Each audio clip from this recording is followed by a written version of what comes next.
Dr. Michael Licklider has been a prior presenter at Hourglass Ed Forums and is superintendent of the Penn Manor school districts, overseeing some of the most innovative technology in the state. Extensive laptop and tablet rollout, open source platform implementation throughout the district, among others. Some of you may remember a couple of years ago his IT director, Charlie Reisinger, with his rock music presentation of the technology that leads to a permanent whitewater in teaching and learning methodology. You have the frontier, Charlie has the permanent whitewater. Ever willing to test and evaluate, we'll hear from a key staffer about their district's recent experience with the flipped classroom, Dr. Michael Licklider.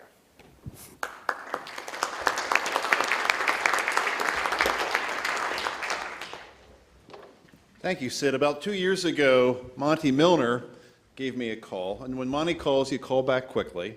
And I called him back, and I think I just hit it the wrong key here. I'm going to make sure I'm on the right spot here. I called back, and Monty said, Mike, you're right next door to Millersville University, and there's a lot of talk about flipped classroom, taking the instruction, embedding that in the home so that you can do extension in the classroom during the school day with your teachers and use the expertise to do that kind of questioning. So Monty pulled together myself and Helena, who's here, her predecessor, Jane Bray, who was the previous dean of the School of Education. And we had a conversation about how we can do this, how we can partner together so that we're making best use of young college students from Millersville to help enhance what we're doing in the classroom. And any good leader is only as great as his staff. And you heard Monty talk about Charlie, who's our Director of Technology, very innovative. And another person who works for me is Vicki Halleck. And Vicki is our Supervisor of Elementary Education. She's been in the district many years. She has a background as a kindergarten teacher, but also a secondary art teacher.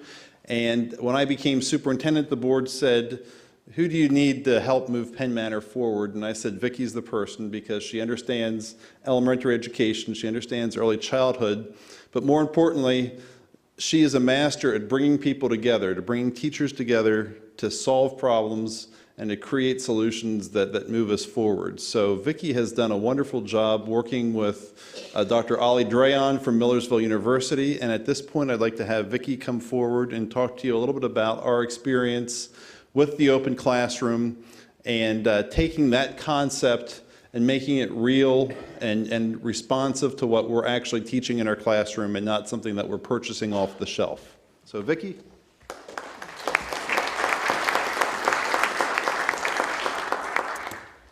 I'd like to thank everybody for the opportunity to be here tonight.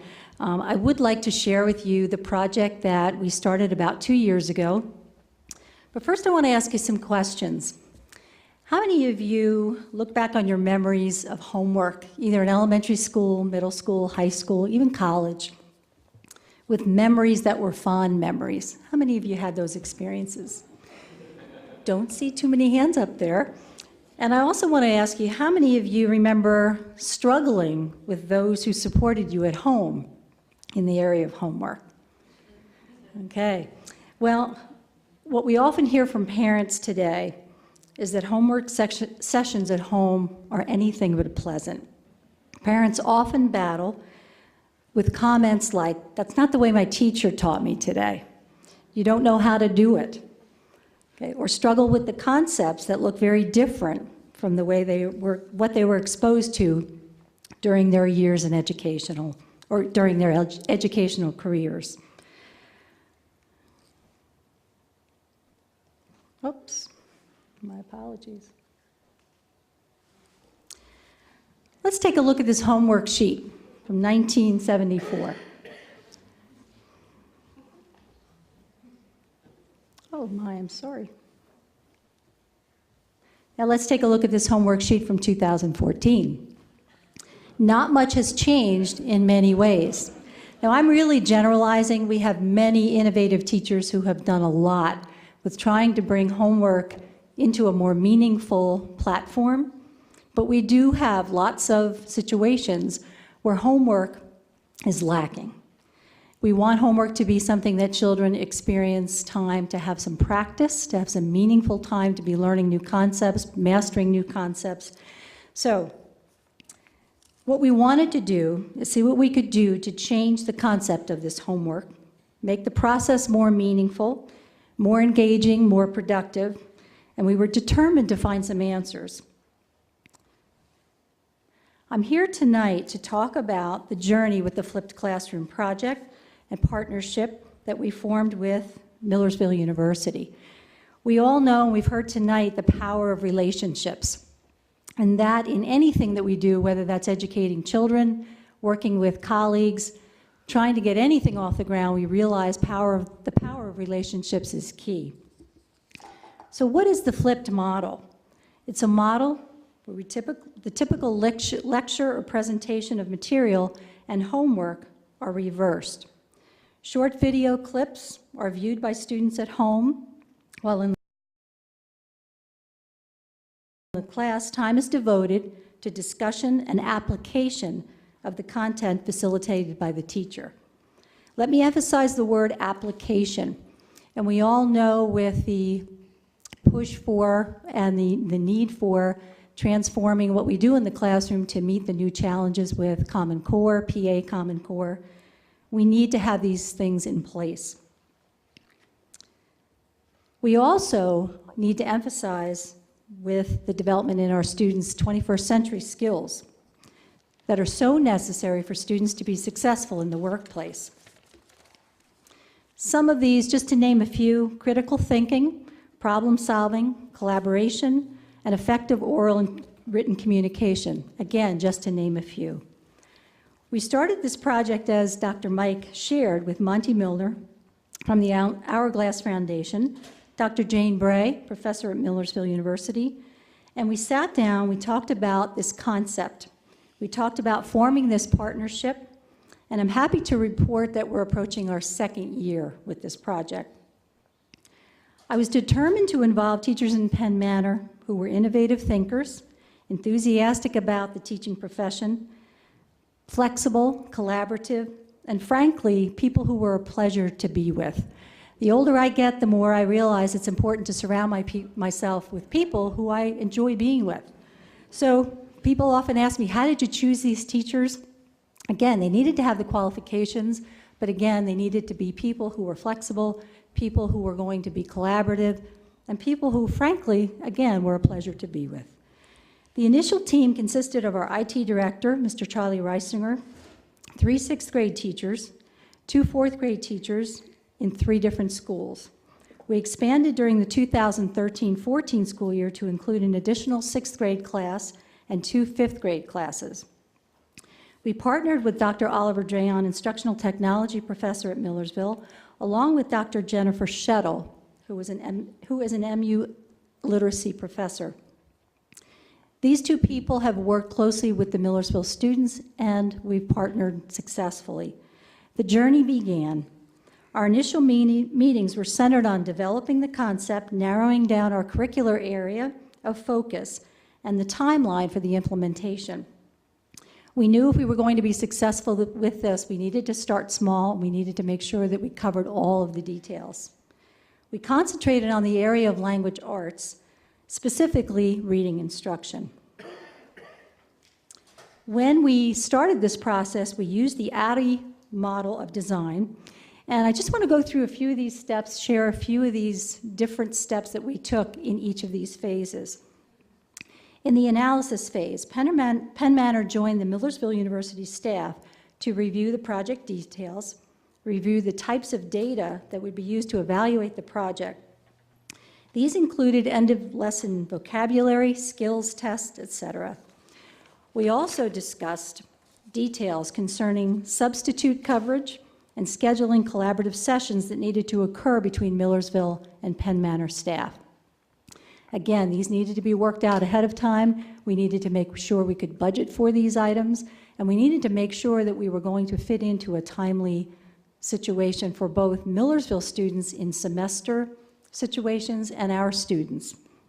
Phase 2, with the guidance from our Penn Manor teachers, students in the Millersville courses began to develop short preview clips.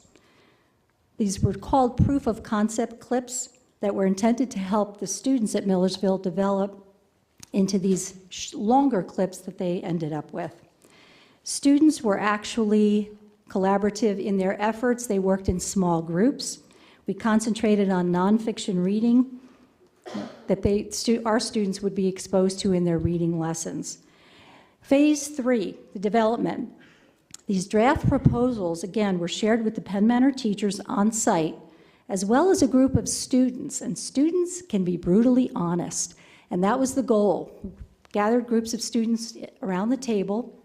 We just had a session last week with this course that we're in now, or this particular semester we're in now. And students gave the Millersville students some feedback. 4th grade, 6th grade students, again, very, very honest feedback. Were these clips engaging?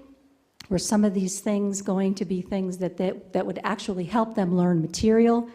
And we were surprised at some of the outcomes last semester. Some of these videos were beautifully created, but the most effective and the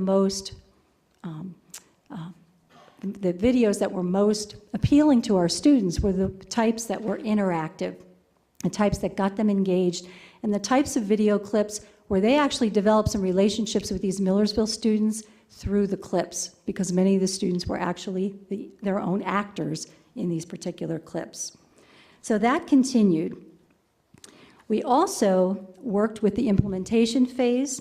These final videos, typically 5 to 10 minutes, not very long in length, focused on a particular skill or vocabulary development, and they were actually implemented with our students. What happened in this situation, we were actually able to share these clips with our Penn Manor teachers to make sure that they were adequate, that they covered the material that the teachers expected them to cover. More discussion occurred, more meeting time occurred, and again, the implementation took place. In the evaluation phase, student data was collected after the lessons to analyze. Were we successful? Did this help students actually achieve mastery in some of these areas?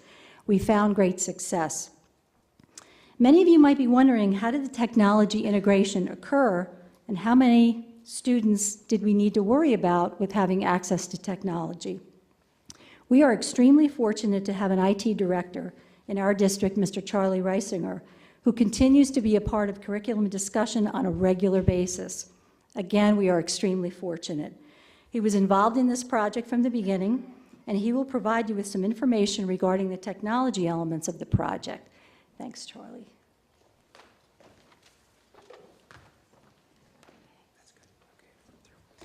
Good evening, gang. So I'd just like to start by saying that to produce a project such as this, you don't necessarily need to have an amazing multimedia technology server team.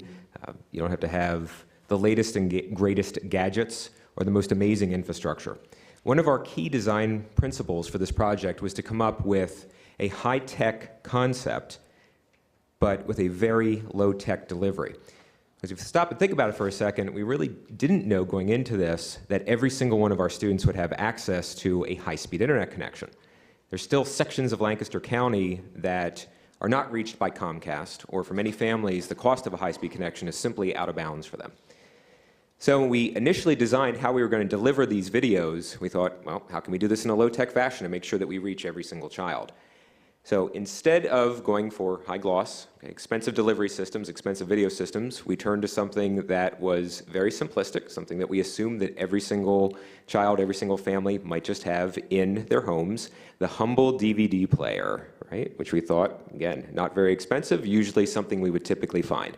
So that was one low-cost way of delivering the final technology project out to our parents and out to our families. We also distributed the video content on simple flash drives, $5 flash drive. Many families had older computers at home. They didn't necessarily have internet connections. So this was another delivery system for the program. And then in some cases, we had families that didn't have anything at home. So what we did is we simply loaded the videos on laptops. Nowadays, you don't need to spend $1,000 to have a very highly capable, great laptop that will play video content. In this case, we went with a file format that was relatively universal, MP4. But again, we made those laptops available for any family that was interested in or needed to have that level of access. I will make one other point, and I think Vicki's going to talk about this in a second, but the keynote was so phenomenal because there were these themes of collaboration and story and play.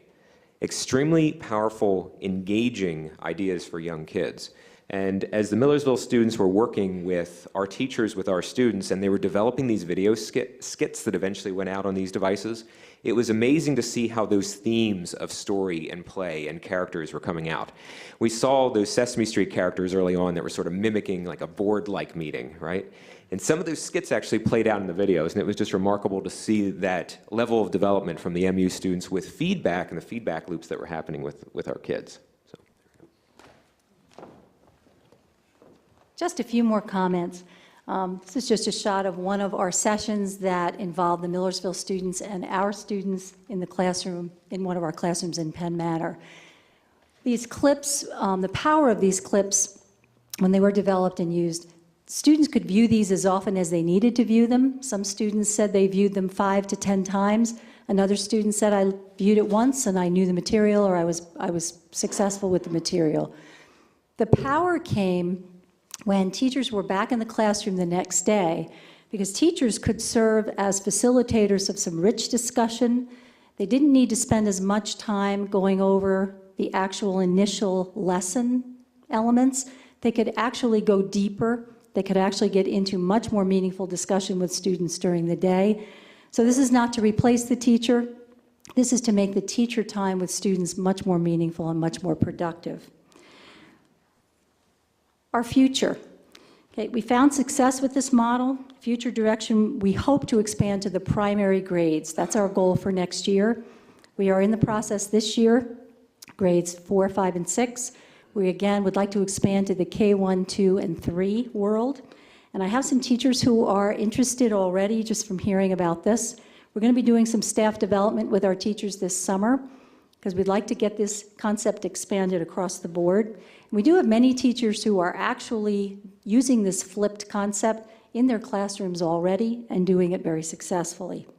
We started small with this project, knowing that careful planning, thoughtful development of a timeline, and implementation phases that were well thought out were critical.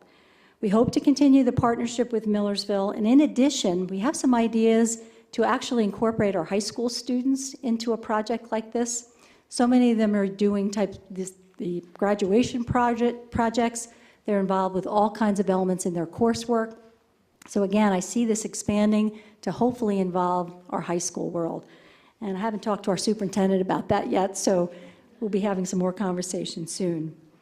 Additional outcomes include teachers who are involved in this project, again, researching and wanting to implement more of the flipped model. Administrators and school leaders can help teachers get started, become interested in the model by making sure just a few key things happen.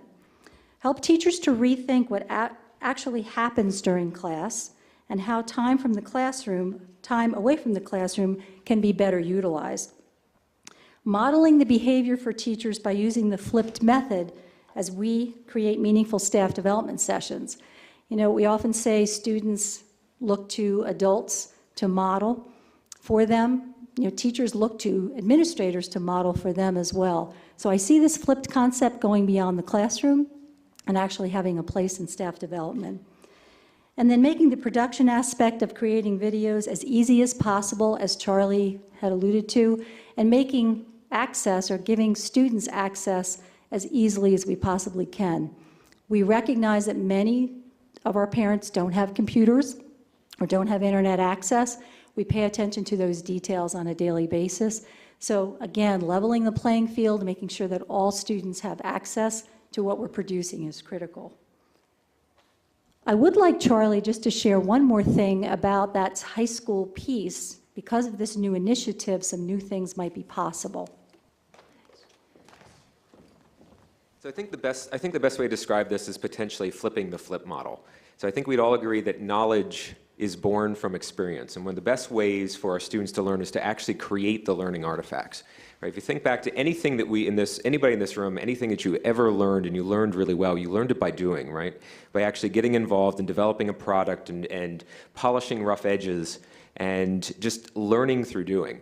So what we foresee down the road to expand this, where this project was the initial catalyst, we see our high school one-to-one giving a laptop to every child as being an accelerant to this type of learning, where students can actually get involved, high school students can get involved in producing these artifacts, getting involved in the feedback loop, working with our elementary kids, working with our teachers, and putting those high school students in the driver's seat to develop learning objects, learning artifacts.